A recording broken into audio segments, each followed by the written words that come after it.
Halo? Terima kasih.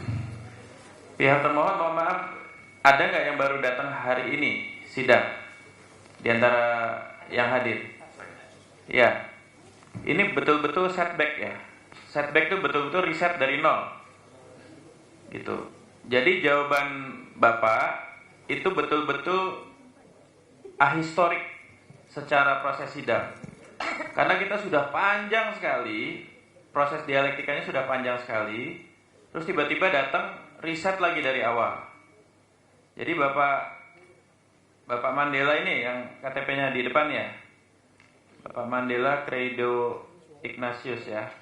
Ini setback banget Pak. Jadi gini, pertama soal kepakaran, karena ada satu yang baru hadir, saya mungkin sedikit mengulang soal proses uji konsekuensi. Soal uji konsekuensi itu kepakarannya tidak boleh chauvinik. Saya sudah sampaikan ini secara akademik. Cuma UGM tok, nggak bisa. Karena ini terkait bukan hanya soal kepakaran akhirnya, tapi soal posisi kebijakannya UGM. Jadi harus ada yang menjelaskan, bukan hanya menjelaskan kebijakan, tapi dari sisi kepakaran. Yang kedua, kami tadi sudah diskusi dengan Bu Ketua juga. Kalau dilihat, sebenarnya tidak ada juga dalam proses uji konsekuensi terbaru pakar di luar UGM. Begitu. Ada dari Fakultas Kehutanan, ada dari pakar hukum.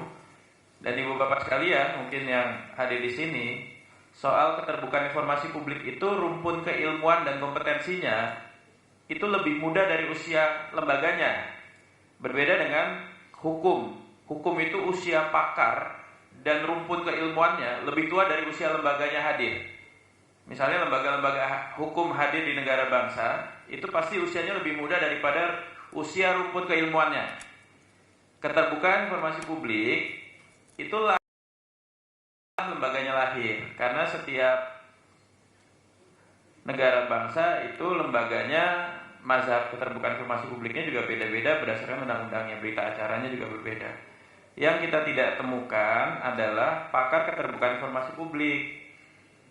Ini nggak ada masalah ketika tidak ada bahasan yang equivokal.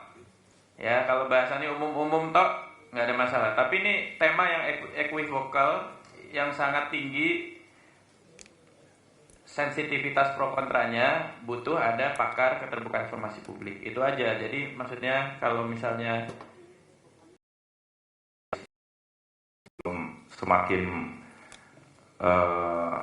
arahnya berbeda, ya kami sudah sampaikan uji konsekuensi kami di halaman 24, boleh dibaca dulu majelis. ya, Boleh dibaca dulu, dibuka halaman 24. halaman 24 ya. Bahwa kami sudah mengajukan uji konsekuensi bersama dengan ahli-ahli sebagaimana yang majelis telah sampaikan. Terkait dengan permintaan majelis itu menjadi concern Profesor Dr.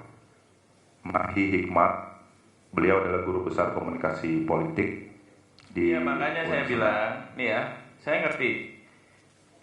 Tapi yang majelis sampaikan tadi bahwa kita tidak mengundang ahli dari luar, itu sudah terbantahkan dengan yang ada di halaman 24. Kami menyampaikan bahwa di situ ada komunikasi politik, ada pakar hukum perlindungan data pribadi Wahyudi Jafar, ya. Salah satu yang juga menyusun perki juga, salah satu juga yang membuat rancangan dari undang-undang informasi publik. Kemudian ada Bapak Darmanto, adalah pakar bidang informasi publik. Saya pikir ini sudah memenuhi. Saya mau tanya, ini Darmanto SPD, pakar informasi publik ini, saya melihat di latarnya dia, saya tidak melihat dia pakar informasi publik ya, yang dari BRIN. Dia sebelumnya Bappenas, kemudian di BRIN dia riset kebijakan. Saya tadi memang sudah baca nih nomor 24 nih. Ya, tapi majelis tadi menyampaikan bahwa tidak ada. Anggota majelis menyampaikan bahwa tidak ada. Saya akan sampaikan usia soal keterbukaan informasi dari lembaganya. Dan kami tahu siapa saja pakar keterbukaan informasi publik. Jadi kalau saudara bilang di sini ada guru besar komunikasi politik, betul, komunikasi politik, bukan keterbukaan informasi publik.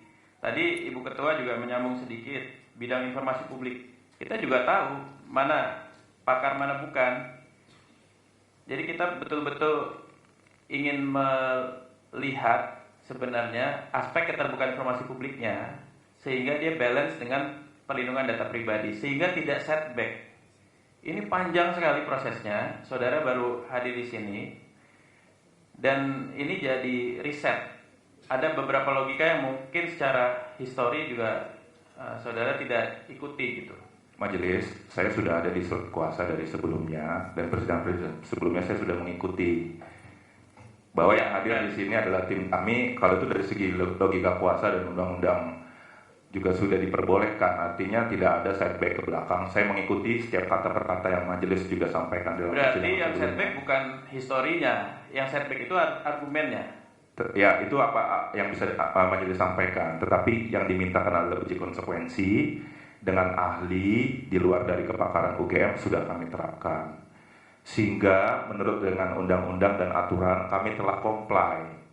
Adalah apa pertimbangan majelis terhadap uji konsekuensi tersebut kami serahkan kembali kepada majelis. Kami hanya minta hukum acara ditegakkan di sini. Kami sudah sampaikan inilah draft, uji konsekuensi sehingga nanti bisa diperoleh seperti apa.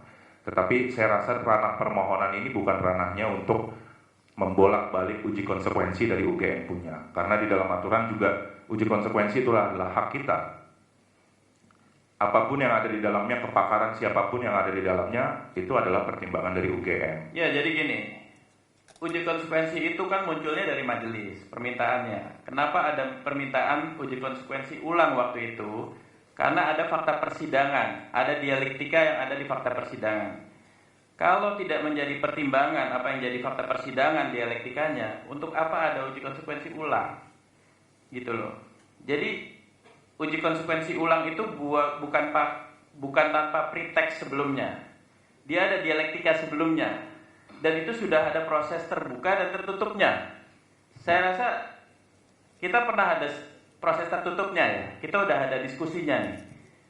Jadi ini soal bahasa mudahnya, lalu untuk apa sebelum-sebelumnya kita berdialektika?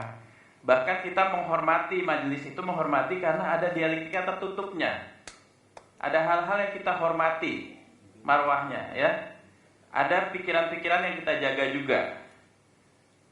Terus untuk apa semua itu? Bahasa saya gitu loh. Kan kita juga udah menghormati, kan nggak semuanya kita pasang mic gitu. Iya kan? Ini tolong dipahami. Terus kok nggak ada pikiran-pikiran itu yang sifatnya menjejek gitu loh. Nggak ada perkembangan. Jadi kemarin itu sebagai gambaran, kita sudah sampai pada proses bahwa lapan ini bukan dilihat sebagai satu dokumen utuh, tapi dia sebagai kumpulan informasi. Ada yang bisa diperlihatkan di bagian-bagian tertentu yang perlindungan data pribadi itu dikecualikan. Ini yang saya maksud kok setback sekali seperti biner gitu loh. Oposisi biner tuh zero sum. Kalau nggak dibuka ya ditutup semuanya. Ini kok jauh banget gitu.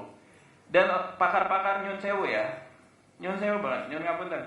Pakar-pakar perlindungan data pribadinya juga ini pasti nggak ngelihat record sebelumnya dan nggak diceritakan prosesnya. Karena kalau dia betul-betul teliti, yang diambil itu informasinya. Kita itu undang-undang keterbukaan informasi publik, bukan keterbukaan dokumen publik. Kita nggak minta buka semuanya, dan kita nggak minta tutup semuanya juga.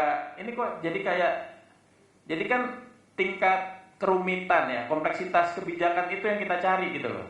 Kompleksitas itu maksudnya ada detailnya. Saya nggak mau berdebat lagi ya, tapi ini saya menyesalkan sekali. Harusnya ada yang progres ya. Ini 1, 2, 3, 4, 5, 6, 7, 8. Yang mana informasi yang ditutup? Bukan lagi ngomongin dokumen. Itu aja sih ya. Jadi ini sangat disayangkan lah. Kita udah lewat tahun baru kita sudah jalani proses tertutup, Pak. Artinya di proses tertutup kita juga menjaga marwah, nggak semuanya kita harus pasang open mic ini. Ya, itu aja Bu Ketua. Baik. Sebenarnya uji konsekuensi ini kan, saya nggak tahu UGM ini kan kenapa kita melakukan uji konsekuensi ulang. Yang pertama karena pada persidangan yang sebelumnya uji konsekuensinya menjurus ke person, ya kan? Sementara harus berlaku umum. Yang kedua, undang-undang KIP itu lex spesialis. Meskipun ada undang-undang PDP atau lainnya, ya tetap harus mengacu ke undang-undang KIP karena di pasal 18 jelas itu ada pengecualian untuk pejabat publik. Kemudian yang ketiga, uji konsekuensi itu harus sesuai aturan ketentuan yang dibuat oleh undang-undang KIP. Di situ kan ada jangka waktu ya. Kalau saya lihat di sini kan jangka waktunya masih ini banget ya. Apa namanya? Maksudnya nih diizinkan oleh pemilik kekayaan intelektual, diperintahkan oleh aparat penegak hukum, nggak boleh. Jangka waktu itu harus ada tahunnya.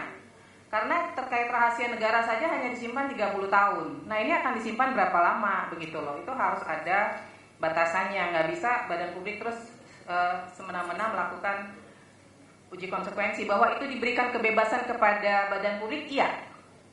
Tapi kemudian sejauh mana informasi tersebut akan dikecualikan, badan publik harus punya pertanggungjawabannya kepada masyarakat gitu ya. Nah, uji konsekuensi itulah nanti kami majelis ingin melihat secara detail. Ini contohnya nih ya, ini kan pada persidangan sebelumnya SK Yudisium itu memang dinyatakan sebagai informasi yang dikecualikan. Ini di hasil uji konsekuensinya juga nih. Saya nggak tahu apakah ini juga termasuk. Tetapi kemudian uji konsekuensi ini kan tidak dilakukan berdasarkan pasal 11 dan pasal 18 Undang-Undang KIP ya, pasal 11 junto pasal 18 yang menyatakan bahwa surat keputusan, kebijakan itu informasi terbuka. Kemudian UGM mengecualikan, begitu loh. Maka saya bilang melakukan uji konsekuensi itu nggak bisa berdasarkan badan publik mengatakan ini kami kecualikan.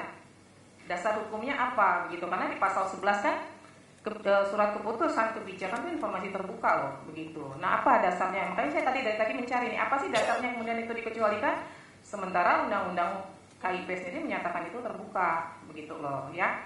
Tapi oke lah, nanti ini kan tergantung pertimbangan majelis. Kami akan memutus karena majelis diberi kewenangan juga untuk membatalkan hasil uji konsekuensi kalau itu tidak sesuai ya pertimbangan yang dibuat di hasil uji konsekuensi itu. Saya akan mempertegas ini saja sekali lagi.